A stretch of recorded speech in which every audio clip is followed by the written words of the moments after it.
अच्छा, तो पहले आपको ये पढ़ाने से पहले जो है ना, दो चीज़ें आपको एक बतानी है। एक तो आपका जो वर्ल्ड वॉर टू में एक इवेंट था जो एक लिहाज से बड़ा खौफनाक और दर्दनाक, आप जो मर्जी मतलब जिस अल्फाज से आप उसको दे दें, वो हमारे पास हॉलोकॉस्ट थी। वो मैंने आपको ऐसा सच नहीं बताई क्योंकि उसकी बहुत एक शॉर्ट सा मेंशन है हॉलोकॉस्ट, आई थिंक वैसे ये स्पेलिंग है इसकी। इसमें बेसिकली हिटलर जो था उसके जो जो बेसिकली एक तो हमने पढ़ा ना कि किस तरह उसने इर्द गिर्द जो है वो जंग जंग वगैरह की और मुख्तलिफ मुल्कों पे हमला की। उस एक तो वो बाकी नस्लों के लोगों को कमतर समझते थे, तो साथ में वो ज्यूज को उन्होंने बहुत टारगेट किया था। और जो ज्यूज जो थे वो आपके उनको गैस चेम्बर्स में डाला गया, उन्हें मतलब लिटरली उन्हें जिंदा पकाया गया, बहुत सारी उन्होंने गलत चीज़ें की थी। तो ये भी हॉलोकॉस्ट जो बेसिकली आपकी वो इवेंट है, ठीक है। मतलब इसका भी मेंशन होगा, इसका होगा बड़ा शॉर्ट मेंशन होगा मगर मेंशन ज़रूर होगा। बस आपको पता होना चाहिए कि बेसिकली हॉलोकॉस्ट है क्या चीज़, ठीक है।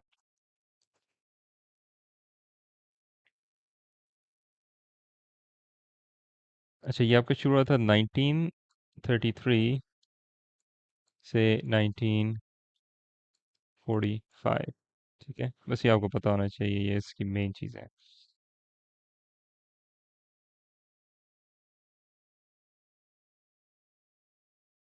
और ये कॉन्सेप्ट है लेबन्स रोम, या लेबस रोम। बेसिकली एक जर्मन कॉन्सेप्ट था उस टाइम के, वो जो अपनी जो मुल्क का रकबा मतलब बढ़ा रहे थे दूसरे मुल्कों पे हमला करके, वो यही लोगों को कमतर समझते थे और ये समझते थे कि जो जर्मन लोग हैं उनको जो है ना एक्सपेंड करने की ज़रूरत है, उनको अपना मुल्क बड़ा करने की ज़रूरत है। तो इसी बहाने इन्होंने ज्यूस और भी बहुत सारे लोगों को टारगेट किया था। पोलिश हैं, स्लोवाकियंस हैं, आई गेस चेक वाले लोग हैं, मतलब बहुत सारे ग्रुप्स थे। तो ये एक और चीज़ जो है ना, एक टर्म आपको पता होनी चाहिए। और साथ में वैसे तो मैंने आपको आगे मैं बताऊंगा वुमेन सफरेज के बारे में डिटेल में। जो वुमेन सफरेज है ये 1920 में शुरू हुआ था, ठीक है। हम इसको 19th सेंचुरी कहते हैं मगर ओवरऑल उस टाइम पे ही शुरू हुआ था। और ये इस वजह से शुरू हुआ था कि जब आपको पता है कि सिविल वॉर हुई थी, जो काले जो थे उनके लिए, जो अफ्रीकन अमेरिकन थे उनके लिए उन्होंने घर वगैरह बनाए थे। तो साथ में जो गोरे थे उनकी बीवियां थी वो यही कह रही थी कि भाई आपने इनको इन मतलब उनको इंसान नहीं समझते थे कालों को। तो वो ये कहती थी कि आपने इनको राइट्स दे दिए तो हमें भी राइट्स दें, ठीक है। तो इस तरह उनका बेसिकली उनकी वुमेन सफरेज शुरू हुई थी। फिर मगर फिर भी जो काले उनको राइट्स तो दिए गए थे मगर एज सच उनकी कोई रिस्पेक्ट नहीं थी, ठीक है। फिर भी उनके कोई लिमिटेड राइट्स थे और वो हमने जिम क्रोस लॉ में ऑलरेडी में इसको डिस्कस किया, मतलब ये पहला वाला हिसाब था। तो सिविल राइट मूवमेंट जो थी ये बाद में आई थी इसी चीज़ को ख़त्म करने के लिए। जो उनका मेन टारगेट जो था वो जो है ना जिम क्रो लॉ था। वो आगे मैं आपको मज़ीद डिस्कस करूँगा मगर अभी हम पहले जो है 9/11 की बात करते हैं। अच्छा, अब जब हमारी वर्ल्ड वॉर्स ख़त्म होगी, कोल्ड वॉर्स ख़त्म होगी, सब कुछ ख़त्म हो गया, तो हमारे पास जो आखिरी चीज़ रह गई है वो ये है हमारे पास 9/11, जो एक बहुत ऐसा, अगेन हम अमेरिका की हिस्ट्री की हम बात करें तो उसमें जो सबसे इम्पोर्टेंट इवेंट्स में से 9/11 भी है, जिसमें आपके पास एक हाईजैकर्स थे। उन्होंने जो है ना प्लेन्स हाईजैक करके अमेरिका के ट्विन टावर्स गिराए, ठीक हो गया। जो ट्रेड सेंटर था बेसिकली। तो अमेरिकन रिस्पॉन्ड किया और जो लोग उस चीज़ के लिए मतलब रिस्पॉन्सिबल थे वो अफ़गानिस्तान में उन्होंने पनाह ली थी। तो अमेरिका ने कहा था कि भाई आप हमें ये लोग वापस करें, अफ़गानिस्तान ने इनकार कर दिया। तो इस वजह से फिर उसी साल अफ़गानिस्तान को इन्वेड किया गया। इराक की जंग हुई। इराक की जंग सद्दाम हुसैन की मतलब उसको ख़त्म करने के लिए, कि वो उन्हें लगता था कि उसके पास वो थी वेपन्स ऑफ मास डिस्ट्रक्शन थी, मतलब यही एटम बम वगैरह न्यूक्लियर पावर था। तो हालांकि उन्होंने जंग भी की, उन्हें नहीं मिली थी। तो उसके पीछे एक और कंस्पिरेसी है। बहरहाल आपको ये समझना चाहिए कि भाई ये दो अमेरिका की बड़ी जो मॉडर्न जंग हैं ये हुआ है और अमेरिका के साथ इन्वॉल्व था। अच्छा, अब जो है हम थोड़ा कुछ साल पीछे जाते हैं, अब हम सिविल राइट्स की बात करेंगे। तो सिविल राइट्स में जो सबसे पहली चीज़ जो थी वो थी वुमेन सफरेज। वुमेन मतलब जो औरतें हैं अमेरिका में, उनको पहले पास उनके पहले उनके पास कोई वोटिंग राइट्स नहीं थे। उनके एज सच कोई इम्पोर्टेंट राइट्स नहीं थे। उनको जो है ना बिल्कुल घरों में ही रखा होता था और उस पे उन पे जो है ना एक क्लास से जैसे हम कहते हैं ना कालों के साथ जाती होती थी, तो औरतों को भी उन्होंने जो है ना उनके साथ भी वो काफ़ी जो है ना लिमिटेड उनके पास होती थी चीज़ें। तो फिर ये जब आपकी शुरू शुरू में जब कालों को उन्होंने ये राइट्स वगैरह देने शुरू कर दिए, ये वोटिंग राइट्स वगैरह, तो औरतों ने भी अपनी आवाज़ उठाई कि भाई हमें भी राइट्स देने चाहिए। वोटिंग राइट्स हो गया या और मज़ीद जितने भी राइट्स हैं, राइट टू वर्क और वगैरह वगैरह। तो ये आप कह सकते हैं कि लिंक्ड है आपकी सिविल राइट्स के साथ इन अ वे, ठीक है।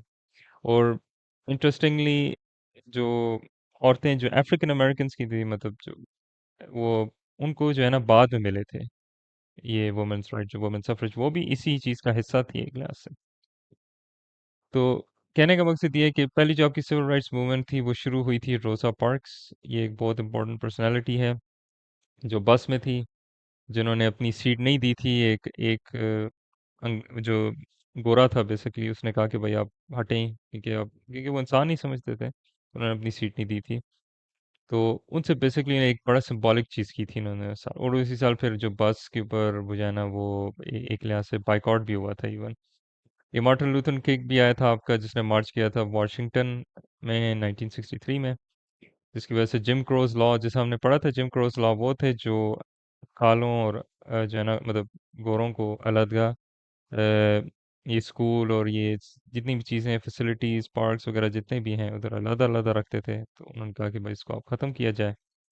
तो ये भी फिर हुआ था।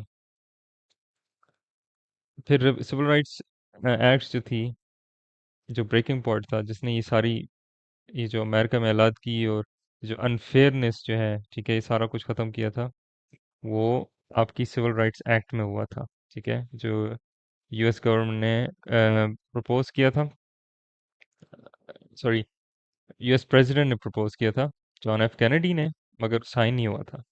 साइन हुआ था आपका जुलाई 2 1964 में, प्रेसिडेंट लिंडन बी जॉनसन ने ये चीज़ साइन की थी। ठीक हो गया।